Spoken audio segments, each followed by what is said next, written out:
இந்த வீடியோவை உங்களுக்கு வழங்குவோர் மாலை முரசு செய்திகள் தொலைக்காட்சியின் படிப்போம் ஜெயிப்போம் உயர்கல்வியை தேர்ந்தெடுப்பதில் உள்ள சந்தேகங்களை தீர்க்கும் நிகழ்ச்சி தினமும் மாலை 5 மணிக்கு.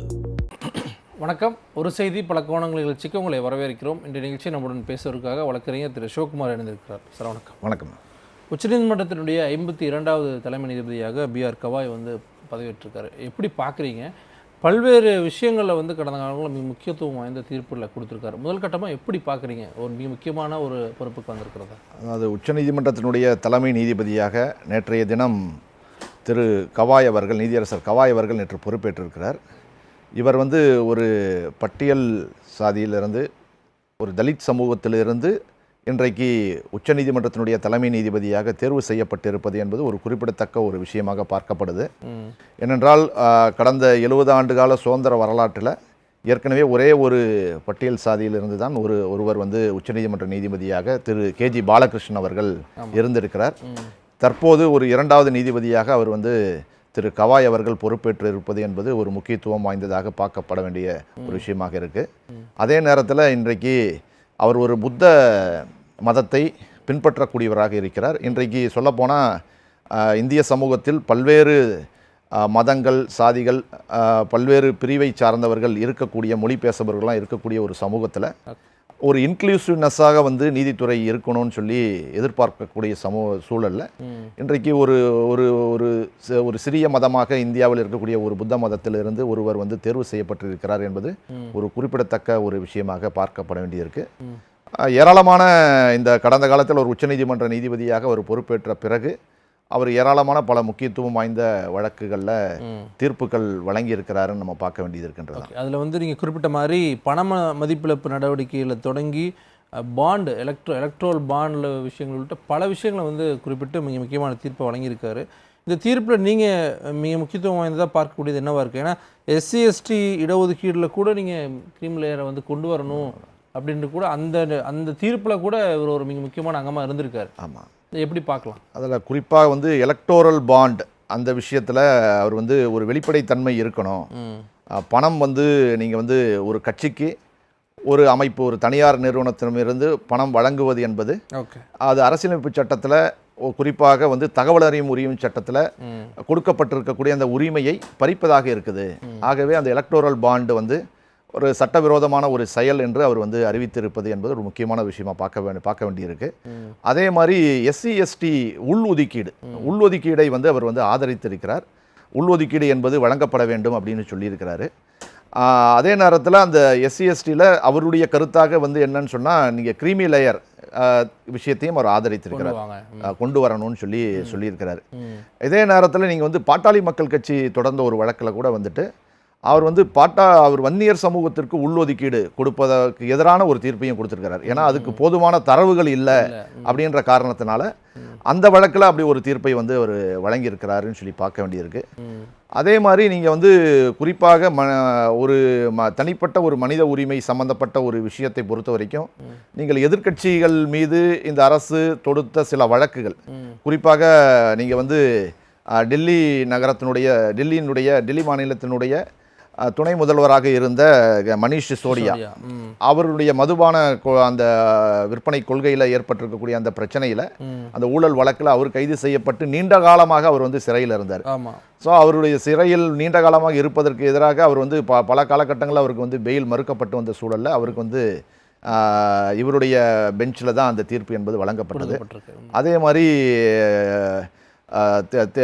தெலுங்கு ராஷ்ட்ரிய TRS அமைப்பினுடைய முக்கியமான தலைவராக இருக்கக்கூடிய கவிதா, அவருக்கு எதிராக தொடுக்கப்பட்ட வழக்கிலையும் அவருக்கு பெயில் கொடுத்த அந்த விஷயமாக இருக்கட்டும். அதே மாதிரி நியூஸ் கிளிக் செய்தி சேனலினுடைய வெப்சைட், பிரபீர் புஷ்கயா, அவரும் நீண்ட காலமாக எந்த விதமான ஆதாரமும் இல்லாமல் அவர் கைது செய்யப்பட்டிருக்கிறார். அவருக்கு கைது செய்யப்பட்டதற்கான காரணங்கள் கூட அவருக்கு முழுமையாக தெரிவிக்கப்படலை அப்படின்ற விஷயங்கள் எல்லாம் சொல்லி அவருக்கும் ஊப்பா சட்டத்தின் கீழ் அவர் கைது செய்யப்பட்டிருந்தார். UAPA ஆமாம், சட்டத்தின் கீழ் கைது செய்யப்பட்டிருந்தார். அவருக்கும் பெயில் வழங்கியக்கூடிய ஒரு விஷயங்கள் எல்லாம் இந்த காலகட்டத்தில் ஒரு முக்கியமான தீர்ப்புகளாக பார்க்கப்படுது. அதே மாதிரி பார்க்கணும், உச்சநீதிமன்றம் உத்தரப்பிரதேசம் மற்றும் மத்திய பிரதேசங்களில் வந்து குற்றம் சாட்டப்பட்டாலே வந்து வீடுகள் இடிக்கப்படுறது வந்து ஒரு புதிய நடைமுறையாக அந்த மாநில அரசாங்கம் செஞ்சுட்டு இருந்தாங்க. கடுமையான ஒரு விமர்சனத்தை நீதியரசர் கவாய் முன் வச்சிருக்காரு. எஸ், அதை எப்படி நம்ம பார்த்துக்கலாம்? ஏன்னா தொடர்ச்சியாக பல்வேறு நீதிபதிகள் கிட்ட இந்த வழக்குகள் போனாலும் கூட கவாய் அவர்கள் வழங்கிய இந்த தீர்ப்பு, அவர் சொன்ன கருத்துக்கள் எல்லாமே வந்து மிக முக்கியத்துவம் வாய்ந்ததாக பார்க்க வேண்டியதாக இருந்துச்சு. அதில் குறிப்பாக சொல்லணும்னா அது புல்டோசர் ராஜ்யம், அதாவது புல்டோசர் மூலமாக ஜஸ்டிஸ் வழங்குறோம் அப்படின்ற ஒரு நிலைப்பாட்டை குறிப்பாக இன்ஸ்டன்ட் ஜஸ்டிஸ், அதாவது பொதுவாக நம்முடைய நீதி பரிபாலன முறையில் வந்து தண்டனை வழங்குவதற்கான அதிகாரம் என்பது நீதித்துறைக்கு தான் இருக்குது. நீங்கள் வந்து ஒரு அரசு வந்து நேரடியாக ஒரு குற்றம் சாட்டப்பட்ட நபருக்கு எதிராக நீங்கள் நீதி வழங்குவதற்கான அதிகாரம் என்பது ஒரு மாநில அரசிற்கோ இல்லை வேற எந்த பாடிக்கும் கிடையாது. அது நீதித்துறைக்கு மட்டுமே இருக்கக்கூடிய ஒரு அதிகாரம். அப்படி இருக்கக்கூடிய சூழல்ல நீங்கள் வட மாநிலங்களில், அதுவும் குறிப்பாக உத்தரப்பிரதேசம், டெல்லி போன்ற மாநிலங்களில் நம்ம சமீப காலமாக ஒரு நபர் குற்றம் செய்திருக்கிறார் அப்படின்னு சொல்லி அவர் மீது வந்து அவருடைய வீடுகளை இடிப்பது அப்படின்ற விஷயங்களை வந்து அவர் கடுமையாக கண்டிச்சிருக்கிறாரு. குறிப்பாக வந்து அரசு இந்த அதிகாரத்தை கையில் எடுத்துக்கொள்வது என்பது சரியான நடைமுறையாக இருக்காது. அது நீதித்துறையின் மீதான நம்பிக்கை தன்மையை அது பாதிக்கும்ன்ற ஒரு விஷயம். ரெண்டாவது, ஆர்டிகல் 21 பொறுத்த வரைக்கும் அது ஒரு தனிநபருடைய வாழ்வதற்கான ஒரு உரிமையை வந்து வழங்கி இருக்கு. ஆக ஒரு குற்றம் சாட்டப்பட்டவர் வந்து ஒரு தண்டனையை வந்து கொடுப்பதாக இருந்தால் கூட அவருக்கு மேல்முறையீடு போவதற்கான அதிகாரம்லாம் இருக்குது. ஆக ஒரு ஒரு ஒரு குற்றம் சாட்டப்பட்டிருக்கிறார் என்பதற்காகவே வந்து அவர் வசிப்பிடத்தை இடிப்பது என்பது போன்ற நடவடிக்கை என்பது சரியாக இருக்காது அப்படின்றத அவர் வந்து தன்னுடைய தீர்ப்பில் வந்து சுட்டி காட்டியிருக்கிறார். இன்னொரு விஷயம், ராகுல் காந்தி தொடர்பான வழக்கு வரும்போது இந்த வழக்கை நான் விசாரிக்கிறதுக்கு சரியாக ஒரு நபராக இருக்க மாட்டானோ அப்படிங்கிற ஒரு கருத்தும் அவர் தெரிவிக்கிறாரு. அந்த வழக்கு என்ன வழக்கு? அது அவரோட கருத்து எத்தகையதாக இருக்குது? அதாவது ராகுல் காந்தியை பொறுத்த வரைக்கும் கடந்த ஆட்சியில் வந்து அவர் மோடி அப்படின்ற அந்த பெயரை அவர் வந்து துஷ்பிரயோகம் பண்ணார் அப்படின்றதுக்கு எதிராக அவர் மீது குஜராத்தில் சூரத்தில் அவர் மீது வந்து ஒரு வழக்கு தொடுக்கப்பட்டது. ஆக குஜராத் நீதிமன்றம் அவருக்கு வந்து அதனால் அவருடைய பதவியும் பறிக்கப்படக்கூடிய சூழல்லாம் அந்த காலகட்டத்தில் ஏற்பட்டதுன்றதெல்லாம் நம்ம பார்க்க முடியுது. ஸோ அதற்கு எதிராக வந்து குஜராத் நீதிமன்றம் வழங்கிய அந்த தீர்ப்புக்கு எதிராக குஜராத் ஹைகோர்ட்டில் வந்து அவர் வந்து அவருக்கு வழங்கிய அந்த தீர்ப்பை வந்து எதிராக அவர் உச்சநீதிமன்றம் போறாரு, உச்சநீதிமன்றத்துக்கு போறாரு. ஆக உச்சநீதிமன்றத்தில் அந்த வழக்கை வந்து நீதிபதி கவாய் அவர்கள் தான், அவருடைய பெஞ்சு தான் அதை விசாரிக்கும் போது அந்த வழக்கில் வந்து இது ஒரு அரசியல் காரணமாக கூட இருக்கலான்றது அவர் நேரடியாக சொல்லலைன்னா கூட வந்து இந்த மாதிரி சூழல்களில் இந்த வழக்கில் ஒரு போதுமான இதை வந்து ஒரு டிஃபமேஷனாக நீங்கள் வந்து முழுமையாக பார்க்க முடியாது.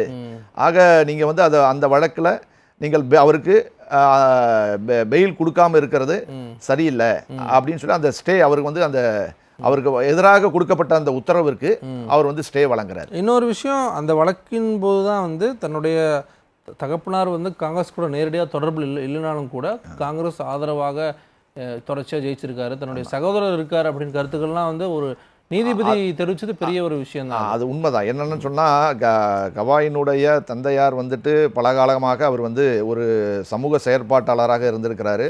அதே மாதிரி பாராளுமன்றத்தினுடைய உறுப்பினராக 2 அவைகளிலும் அவர் வந்து செயல்பட்டிருக்கிறாரு. 3 மாநிலங்களுடைய கவர்னராக அவர் செயல்பட்டிருக்கக்கூடிய சூழல்ல அது ஒரு அரசியல் அழுத்தம் என்பது அவர் மேலே இருப்பதாக கூட வந்து சொல்லப்பட்டாலும் அந்த விஷயத்தில் அவர் வந்து ஒரு சட்டப்படியான நடவடிக்கைகள் தான் அவர் வந்து போயிருக்கிறாரு, கவாய் வந்து போயிருக்கிறாருன்னு சொல்லி தான் நம்ம வந்து பார்க்க வேண்டியது இருக்குது.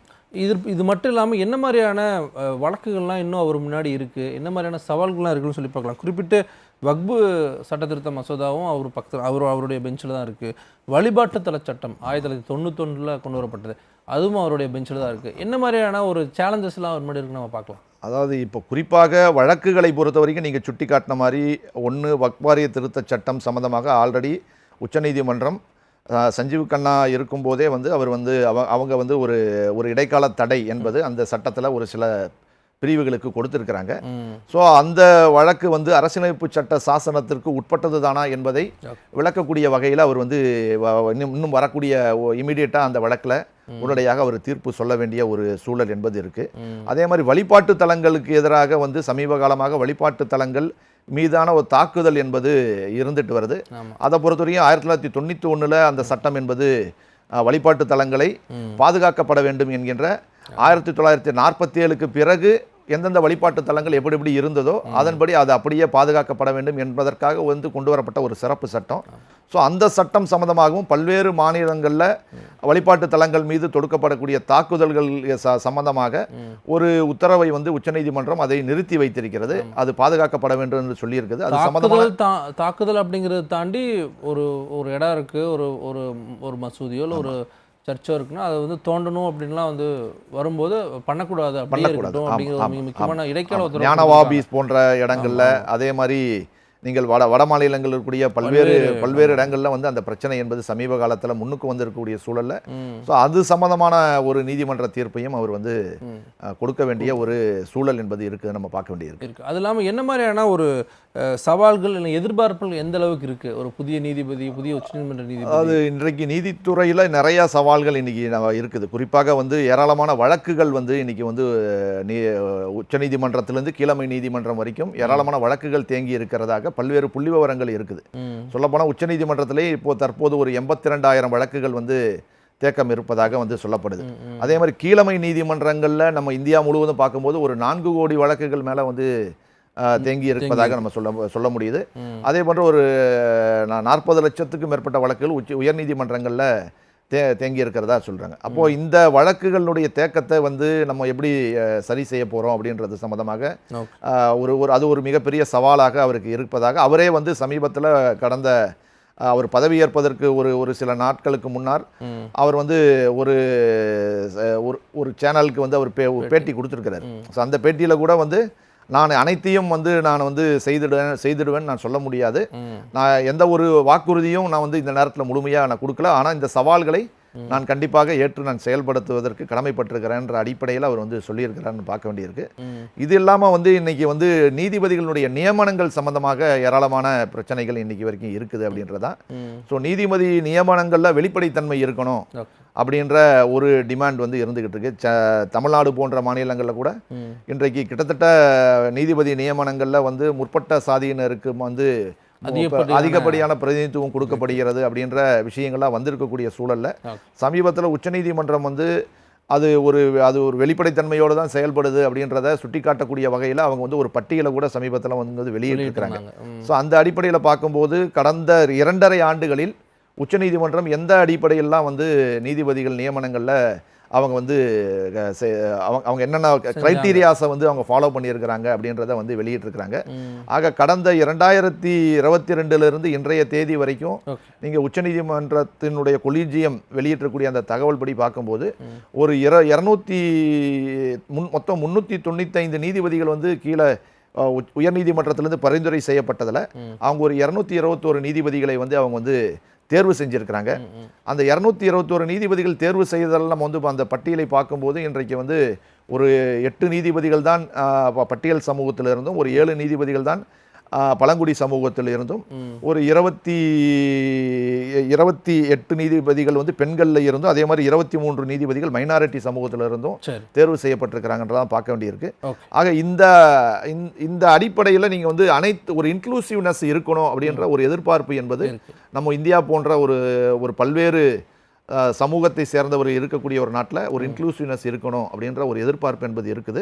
ஸோ அதை வந்து அவர் நிறைவேற்றுவார் என்ற நினைக்கிறோம். அப்படிதான் பார்க்கலாம். அடுத்த 6 மாத காலகட்டங்களில் என்ன மாதிரியான வழக்குகள், தீர்ப்பு, கருத்துக்கள்லாம் வந்து சொல்லப்படுறார் அப்படிங்கிறத பொறுத்திருந்து பார்க்கலாம். அரங்கத்துக்கு வந்து பல்வேறு விஷயங்களை பந்தமைக்கு ரொம்ப நன்றி சார்.